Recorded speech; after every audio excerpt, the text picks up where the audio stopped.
Welcome back, guys. In this video I'm going to show you how to find and install Evidation app. So first thing first, open App Store. Just click on that blue icon right here on your home screen.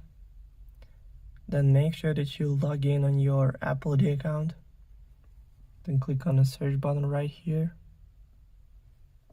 And in the search bar, type in Evidation app and go search.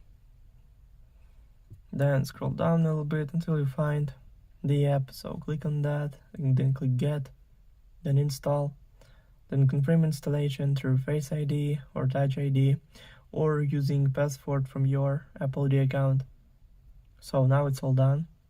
The app is 42.3 megabytes. Also, all links will be in the description of this video. Hope you guys enjoy. Thank you for watching.